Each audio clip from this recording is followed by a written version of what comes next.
Hello, and welcome to the March Plan with me. Let's get right into it. So, this year I was watching the Grammys and I saw that tribute to hip hop, and I was like, I know exactly what I'm doing for my March bullet journal setup. Now, let's be honest, I could do, I don't know, probably 2 years of bullet journal setups dedicated to individual artists or genres within hip hop. There's just a vast array to choose from. And I had narrowed it down to my favorites. I was going to do sort of like a native tongue spread, but with the announcement of Trugoy, the Doves passing, I just thought it was only fit to do a bullet journal setup for March for De La Soul. All right, let's get into it. So, De La Soul was a group that came out in the late 80s, and they were part of a group of artists, rap artists, hip hop artists at the time, who were, I guess you could say, evolving the genre. They were mixing jazz and other genres of music with quirky lyrics and wordplay, and the group as a whole was dubbed sort of the hippies of hip hop. And I guess you could say they leaned into this sort of idea of being the hippies of hip hop. And you can really see that in their 3 Feet and Rising album cover, disc cover, because at the time it was all about compact discs. And this bullet journal setup is going to focus on that look and feel with a few other things thrown in. Let's get into the logistics of the March bullet journal setup. So, if you're new here, I tend to be more of a maximalist bullet journal setup or bullet journal, aesthetic bullet journaler. But in 2023, I said I wanted to embrace a more simple, when I needed setup situation. So, my goal is to try to do my style, maximalism, minimally. So, this month, I have done a book within a book Dutch door setup. What's great about this particular type of setup is you can create one beautiful key piece of art which you will be able to see throughout the month. My art or border art here is based on the 3 Feet and Rising cover. It's a riff on it. There's a change in color, but there are elements that are added, like the peace signs, but the flowers and the color scheme from that disc are represented in my border.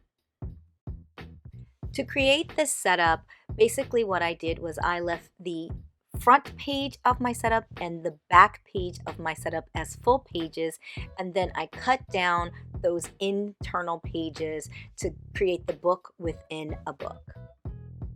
So I still have a cover page image, which we're going to get to in a moment, but I am borrowing from my February setup in that I am using the flaps or folds or the undersides of things to create some of those things that I need in the month. In particular, here I am setting up my calendar page.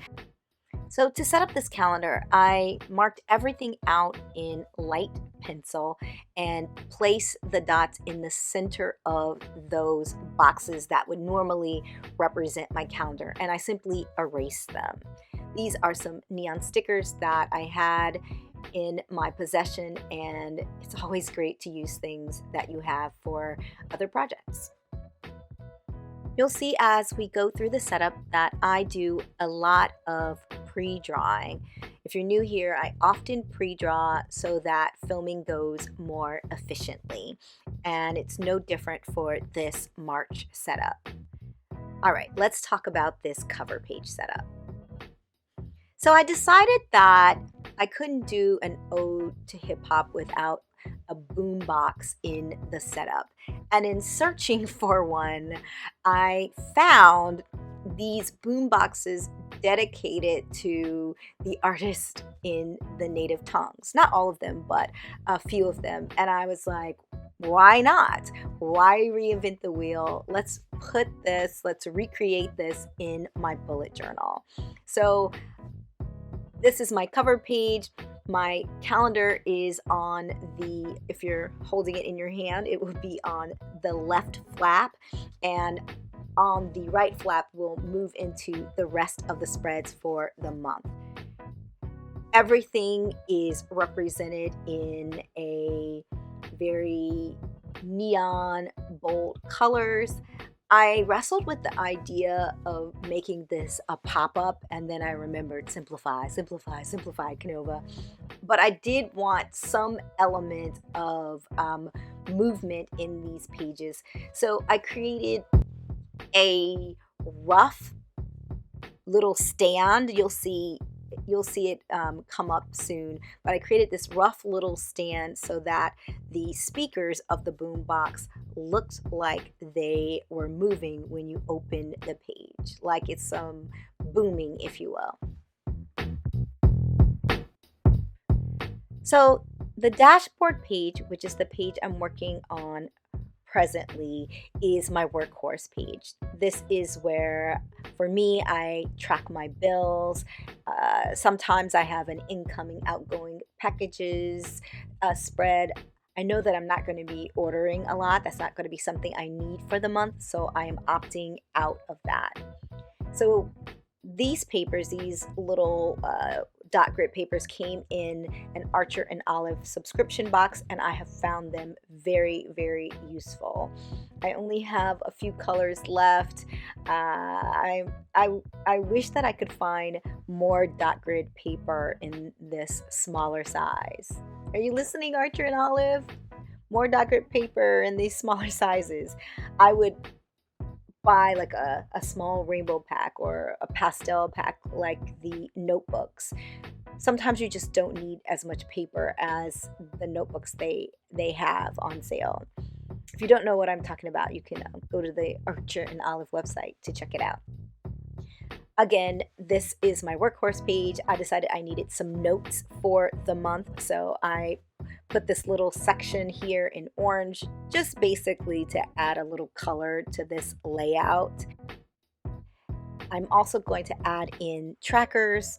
I track exercise, whether I vocalize, water intake. These are all kind of things that I struggle with, so I am trying to improve, and it's just a great way for me to look back and see how I am doing.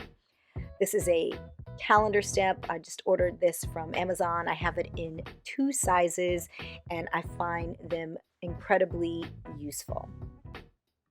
So we're going to move around in terms of setup in this next spread.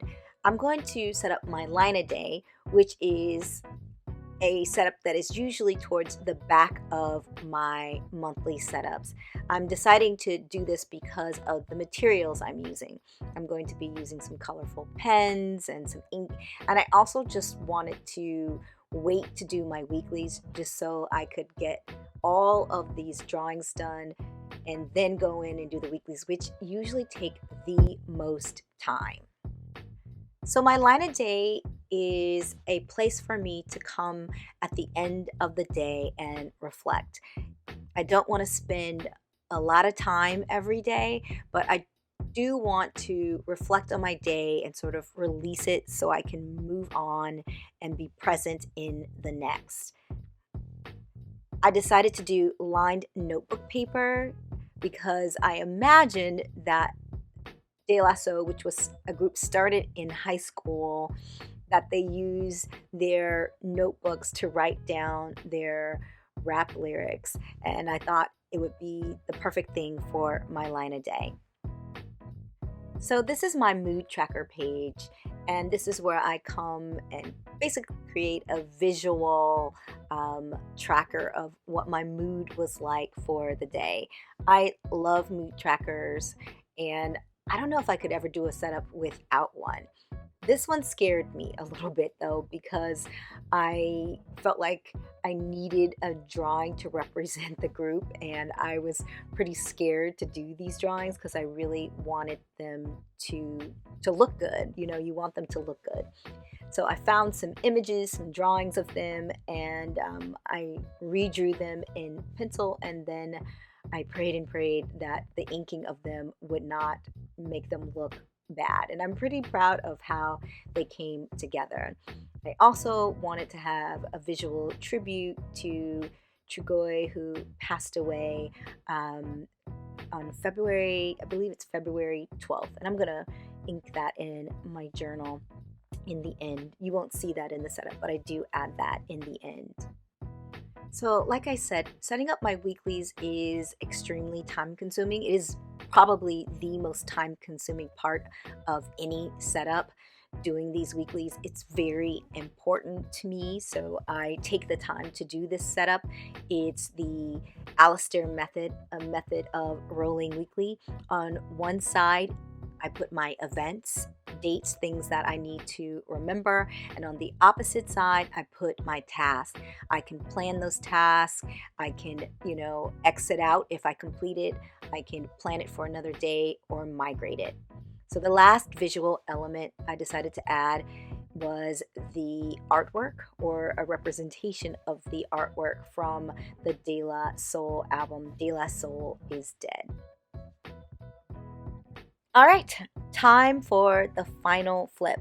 If you're new here, this is where I flip through my bullet journal setup for the month and reflect on how things came together. Often when you have an idea in your head, getting it to come out on paper, it can come out better or worse. You never really know. I'm pleased overall with how these setups. I do wish that the ink, when I glued this ink down, that it wouldn't have smudged. I was pretty upset about that, but there was nothing I could do to fix it. This is all part of the process, and I often have to remind myself, it's just something in your journal, something you created. There's a lot of form here in terms of aesthetics. I get to really revel in it because of the way things are set up, but I have all the function I'm going to need for March, and I'm going to need quite a bit of it. I'm still trying to keep things simple, but also make sure all my bases are covered. And I'm exceptionally happy with how this mood tracker came together. Rest in peace, Chugoi the Dove. And for those of you who don't know, De La Soul is re-releasing their albums. They fought for their masters, and you can now digitally purchase those albums and contribute to their livelihood. Support the arts. All right, if you made it this far, put your favorite De La Soul or your favorite hip hop song in the comments section. Thank you so much for watching. If you like my content, please like and subscribe. Till next time.